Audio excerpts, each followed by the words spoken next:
આજે આપણે શ્રીકૃષ્ણના બાળપણની એક એવી વાત કરવાના છીએ જે ખાલી એક ચમત્કાર નથી, એમાં સાહસ છે, છળ છે અને છેલ્લે એવી કરુણા છે જે કદાચ કોઈએ કલ્પના પણ ન કરી હોય.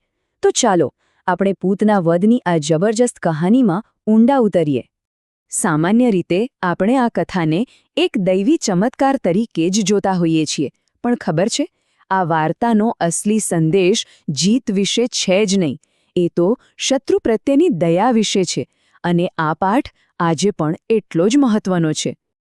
આખી વાર્તાનો સાર ખરું ને બસ આ એક જ વાક્યમાં સમાઈ જાય છે.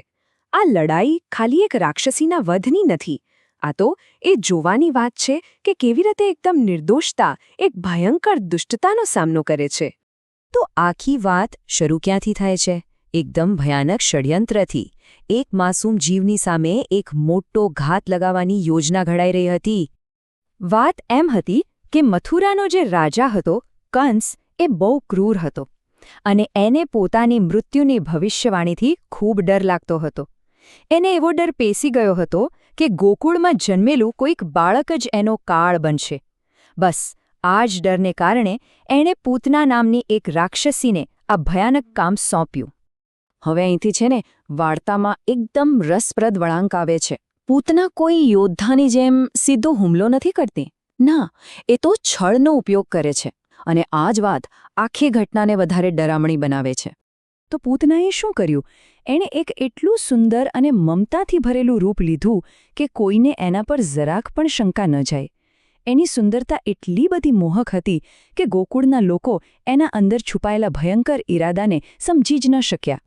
જરા આજુ દેખાવ કેવો, એકદમ મમતાની મૂર્તિ જેવો, પણ ઈરાદો ઝેર પીવડાવીને મારી નાખવાનો. એણે પોતાના સ્તનો પર ઘાતક વિષ લગાડી દીધો હતો, જેથી બાળક કૃષ્ણને ખતમ કરી શકાય. આ જ તો સુંદરતાની પાછળ છુપાયેલી દુષ્ટતા, એ જ એને સૌથી વધુ ખતરનાક બનાવતી હતી. પણ શું થયું જ્યારે આ ભયંકર છળનો સામનો એ માસૂમિયત સાથે થયો ત્યારે? શું પૂતના પોતાની યોજનામાં સફળ થઈ?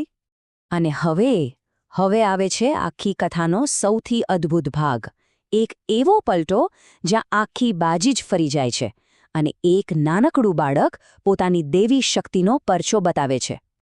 જો થયું શું, જેવી પૂતનાએ બાળક કૃષ્ણને દૂધ પીવડાવવાનું શરૂ કર્યું, શ્રીકૃષ્ણએ ખાલી દૂધ જ નહીં પણ એની સાથે સાથે એની આખી જીવનશક્તિ, એના પ્રાણ જ ચૂસવાનું શરૂ કરી દીધું. પૂતના તો દર્દથી ચીસો પાડવા લાગી. એનું જે સુંદર રૂપ હતું એ બધું ગાયબ થઈ ગયું અને એનું અસલી વિકરાળ રાક્ષસી સ્વરૂપ બધાની સામે આવી ગયું. જરા વિચારો તો ખરા, આ કેવું દ્રશ્ય હશે? એક એવી શક્તિશાળી રાક્ષસી જે મોટા મોટા દેવતાઓને પણ ડરાવી દે. એનો અંત કોના હાથે થયો? એક નાનકડા બાળકના હાથે. આ ઘટનાએ સાબિત કરી દીધું કે સચ્ચાઈ અને દૈવી શક્તિ સામે કોઈ પણ દુષ્ટતા ટકી શકતી નથી. પણ વાર્તા અહીં પૂરી નથી થતી.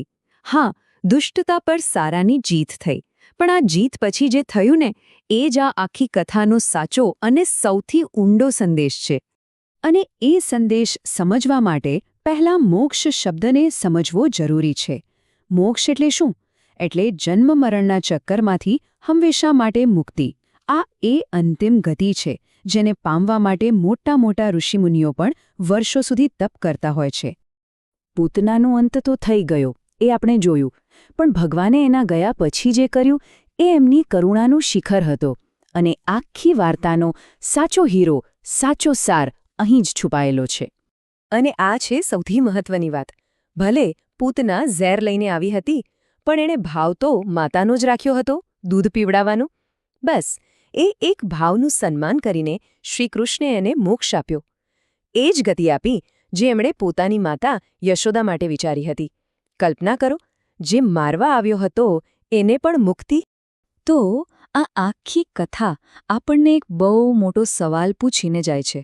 જો નફરત લઈને આવનારને પણ મુક્તિ મળી શકતી હોય, તો પછી ક્ષમા અને કરુણામાં ખરેખર કેટલી તાકાત હશે?